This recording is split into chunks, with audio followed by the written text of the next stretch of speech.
आपण पाहत आहात स्वराज्य संदेश, बातम्या लोकहिताच्या।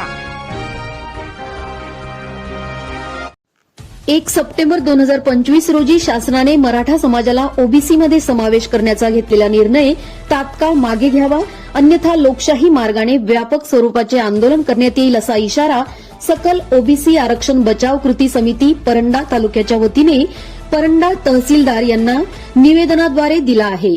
निवेदनात पुढे म्हटले आहे की ओबीसी आरक्षणास बाधा निर्माण करणाऱ्या निर्णयाबाबत ओबीसी समाज तीव्र विरोध करत आहे। राज्यघटनेतील अनुच्छेद 15(4) व 16(4) प्रमाणे आरक्षण हे फक्त सामाजिक व शैक्षणिकदृष्ट्या मागासवर्गीयांना देता येते। मराठा समाजाचा समावेश हा या तत्वांचा भंग करत आहे। शासनाने घेतलेल्या निर्णयामुळे आधीच मर्यादित रुंदी असलेल्या ओबीसी समाजातील घटकांना आणखीन मागे ढकलले जाण्याची शक्यता नाकारता येत नाही। सर्वोच्च न्यायालय आणि विविध आयोगांनी स्पष्ट केले आहे की केवळ राजकीय दबावाखाली जातीचा समावेश आरक्षणात करता येत नाही। त्यामुळे सकल ओबीसी समाज या शासन निर्णयाचा तीव्र निषेध करतो। हा निर्णय तात्काळ मागे न घेतल्यास लोकशाही मार्गाने व्यापक स्वरूपाचे आंदोलन करण्यात येईल असा इशारा देण्यात आला आहे।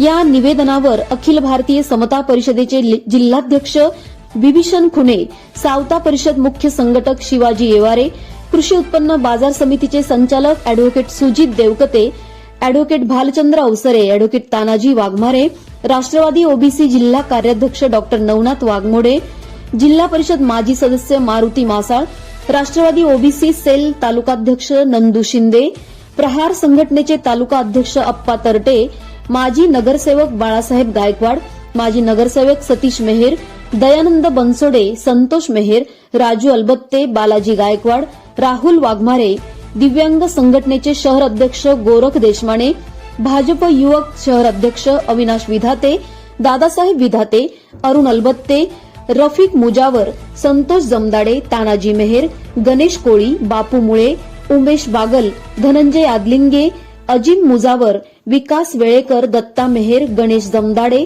सुरेश वाघमारे, शांतीलाल वाघे, हरी डिकुळे, सुभाष मेहेर, इंजिनियर अनिल नाळे, मास्टर भीमराज शिंदे, नारायण मेहेर, बाळासाहेब शिरस्कर, भालचंद्र शिरस्कर, राजू बागल आदींच्या स्वाक्षऱ्या आहेत।